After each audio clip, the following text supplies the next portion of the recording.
Hi friends, it's Courtney. Welcome back to the channel. Welcome if you're new here. My name is Courtney. I am a stay-at-home mom, wife, and recently published indie romance author. And that's what we're going to talk about today. So I published my first book.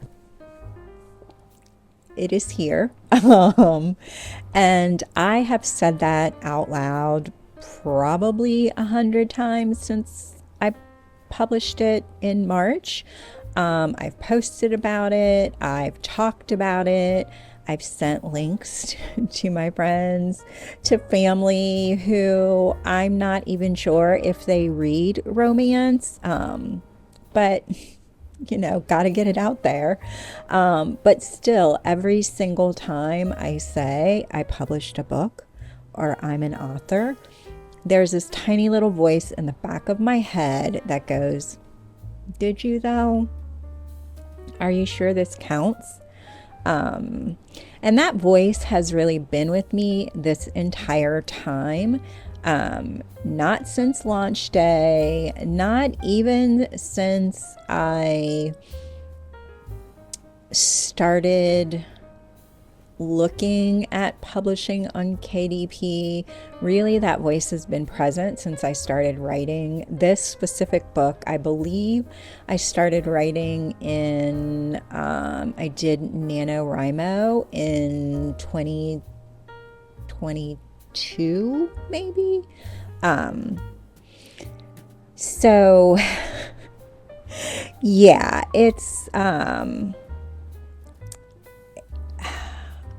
I don't know. Every time I've said, okay, like I'm doing this, that voice has been there, like this low, constant hum in my brain, kind of like the hum of a refrigerator.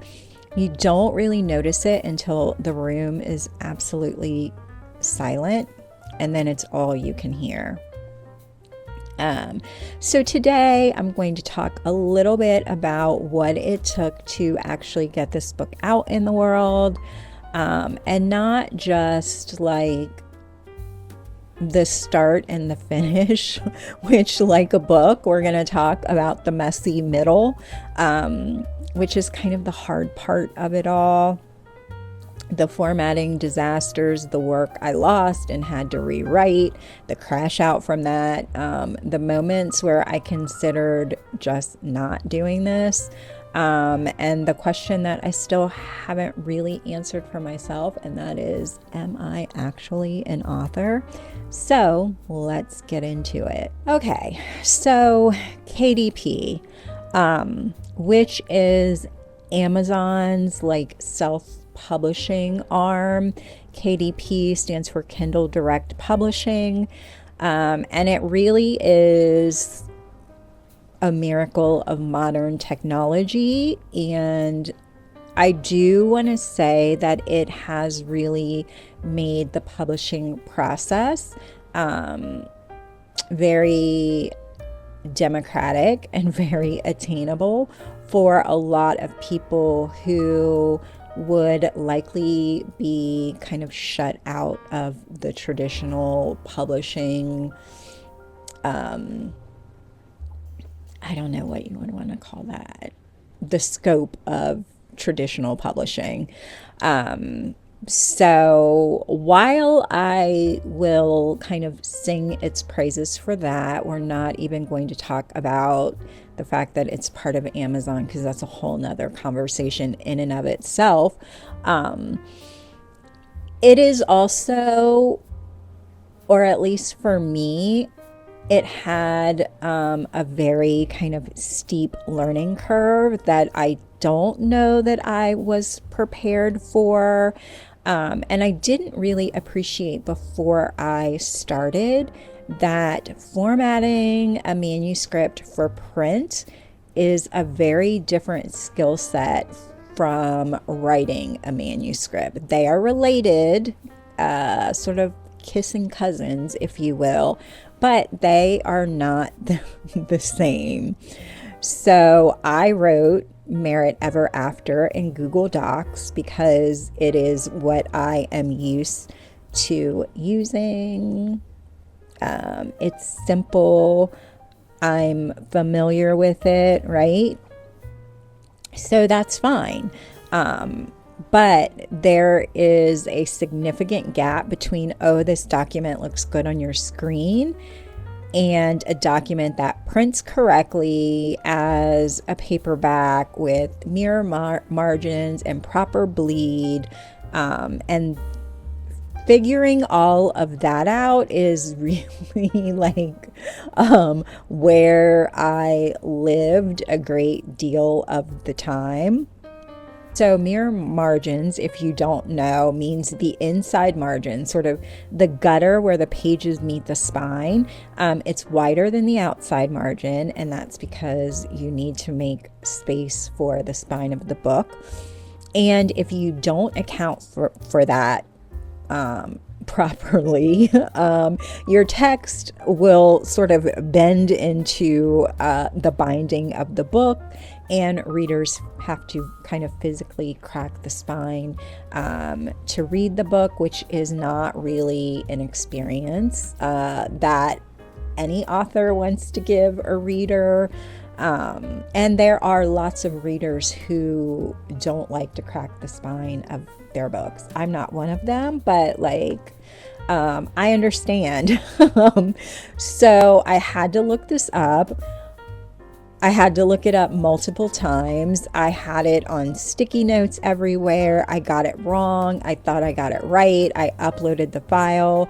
KDP, like when you upload, it sort of generates a preview of your entire like paperback book. And so you can kind of flip through the pages almost like an ebook to see what it looks like. And that is where I was horrified, because it didn't look the way that I thought it was going to look. And it was a little bit traumatic trying to go back in and fix it at a bunch of different times and then upload it, and it still wasn't right, or one thing would be off, and then you would go back into your document and fix it and then upload it, and then that thing would be fixed, but now something else was off.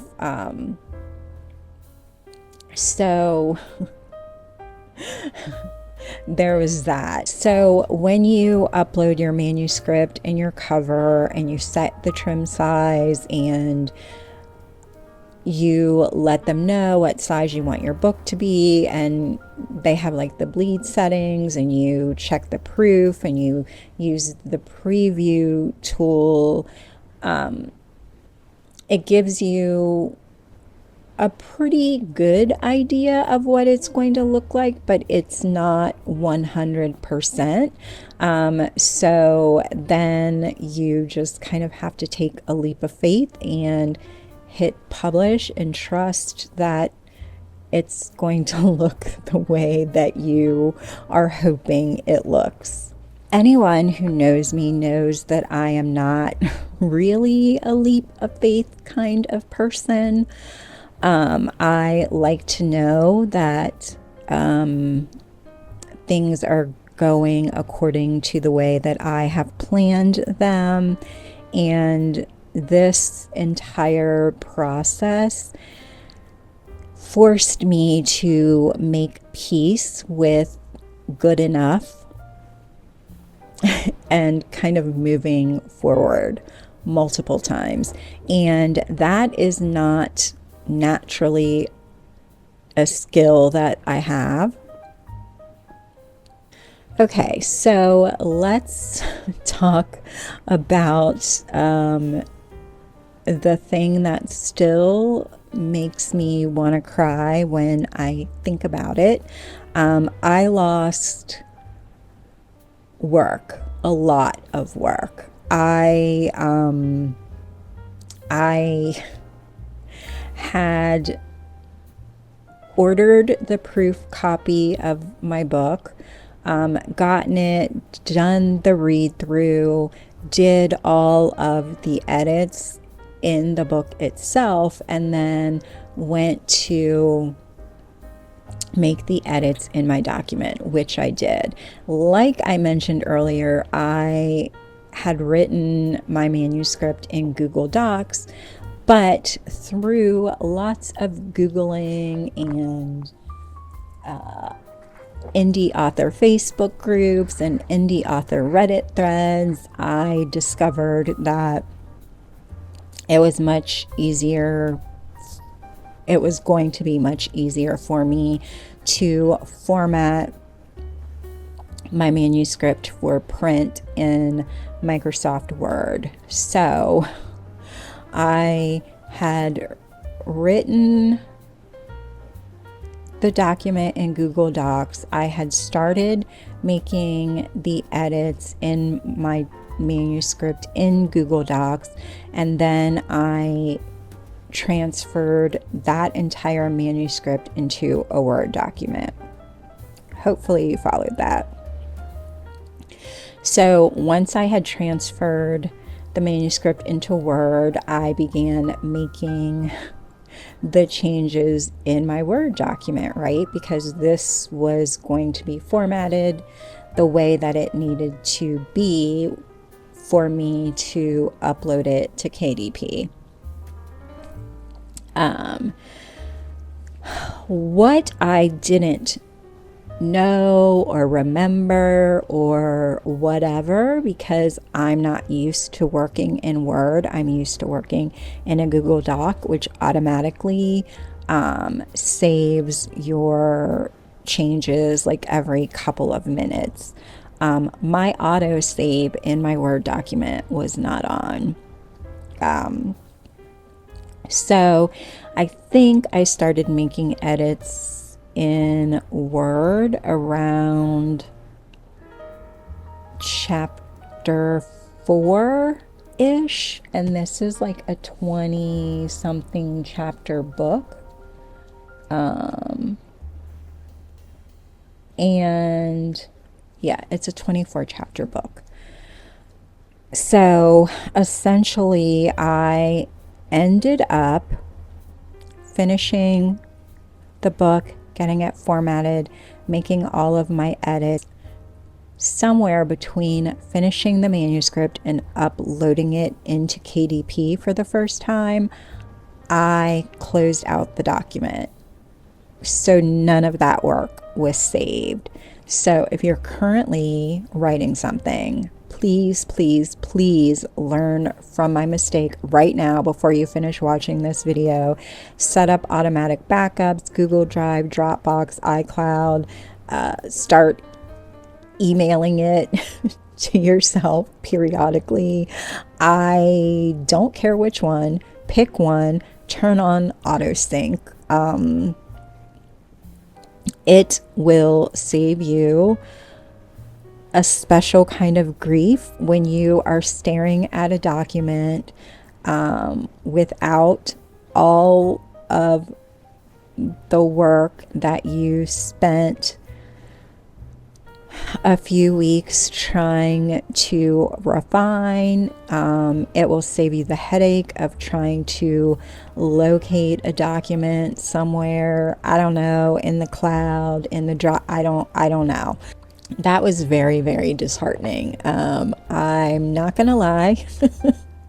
I had a major crash out. I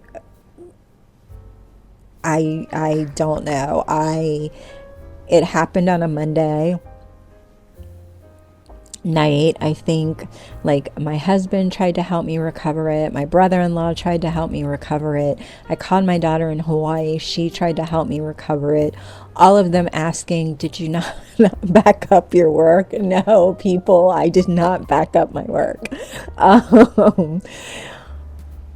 Slept on it, was still feeling very defeated the next morning, and I had therapy that day, and I kind of walked into my therapist's office and cried for the entire 55 minutes, whatever it was. But I think in the end, rewriting some of those scenes was actually okay, because I think they turned out better than what they were originally. But when I was sort of in the thick of it, I said to myself, I probably said to my husband, I know I said to my therapist that this was a sign, right? Maybe this is the universe's way of telling me this is not what you're supposed to do. Like, who do you think you are? This is not for you. And so I think that it's really important to talk about that, because that's what imposter syndrome does. It takes ordinary frustrations, maybe challenges in a creative project, and it reframes them as evidence that you don't belong here, and evidence that you're an idiot to even try this. Like, who the fuck do you think you are to do this? And imposter syndrome is a liar. Moving on from that, let's talk about the elephant in the room, right? And that is the financial side of it all.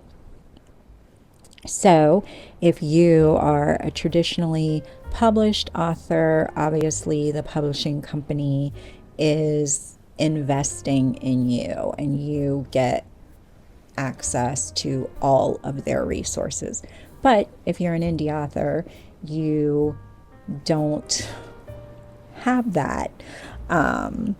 So I think that there's a version of how to self-publish your novel that assumes that you have a budget for a developmental editor and a professional formatter and a cover designer and a launch team, or someone to help you put together a marketing plan.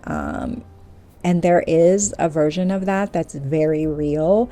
And there are some indie authors who are able to launch their books that way, but that was not and is not my experience in this.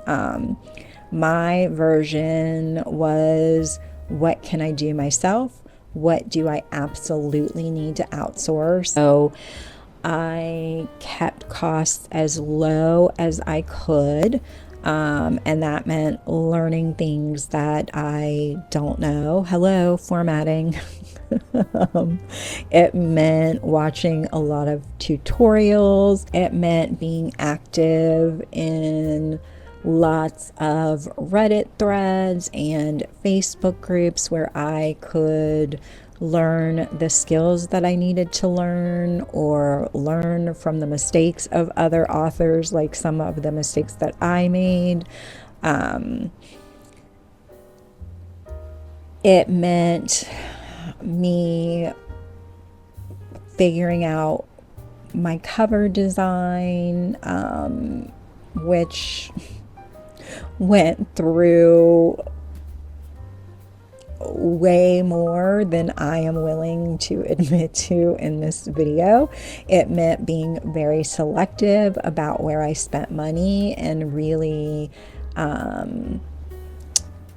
being like a scrappy little go-getter in everywhere else. And I think that it is important to say that there is no shame in that. I, for one, like, this is something that I am pursuing on my own, and I didn't feel like it should be a drain on like our family's resources. So self-publishing on a budget is still very possible. A book made with your own hands and your own resourcefulness and your own willingness to kind of get comfortable with learning lots of things that you don't know, is still a real book.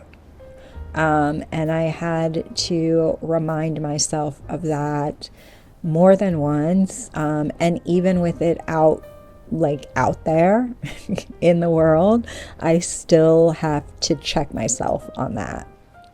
Okay, and this is where I am being really frank about some things. The book is out, it's published. People may be reading it. People who are not my friends, not my kids, not my husband, not anyone who knows me and loves me and would want to be kind and gentle regardless of how they feel about it. There are actual strangers reading my book. Some of them seem to like it, and I think that's a relief, maybe. But I still sometimes think, am I a real author? I think about all of the people who are rooting for me, friends who have been my cheerleaders in group chats and over cocktails, and family members who have told people in their lives about my book, neighbors who have cheered me on. And it's like a complicated thing because I think about them and I think, what if I disappoint them? What if the book does not live up to the expectations? What if the book isn't worthy of their pride?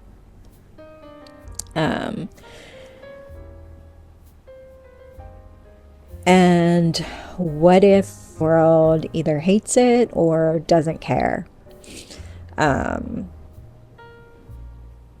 I don't really have an answer to that question. I don't think that there is an easy kind of tie it up in a bow resolution. It's not and maybe that's when I realized I was a real author all along. I have not had any of those moments, if I'm being real. But what I will say and where I am is that I wrote a book. I figured out formatting. I lost a lot of work and pulled an all-nighter and met a deadline. I kept costs manageable, and I pressed published, and the book exists. And I think that perhaps that's enough to keep going. Not because the doubt isn't there, and sometimes it's still very loud, but because I keep going back to my word of the year this year, which is audacity. And to me, audacity does not mean the absence of fear. It means doing the thing anyway. The fear is right there next to you, maybe yapping in your ear, maybe humming in the back of your brain like a running refrigerator. But you ignore it. But you decide that you're not going to let those things sidetrack the thing that you want to do. So I'm still figuring out this whole author thing, and getting comfortable with the idea of saying, oh yeah, I wrote a book. So if you are sitting on a manuscript, or you have uploaded some YouTube videos, but they're still private, or you have a bunch of Substack posts in a file and you're wondering if it's good enough, wondering if you're good enough. I have been there. I'm there. The first thing you should do is back up all of that work. But I am here to say that you should do the thing. Do it. If you're afraid, do it imperfectly. But yeah, do the thing. And I'll still be here right next to you, telling myself to do the thing with the next book and the next video and the next project. So yeah, thank you so much for spending part of your day hanging out with me. I really appreciate it. If you want to see more videos from me, don't forget to click the subscribe button down below. Turn on your notifications, do all of the YouTube-y things, and I will see you in my next one. Bye.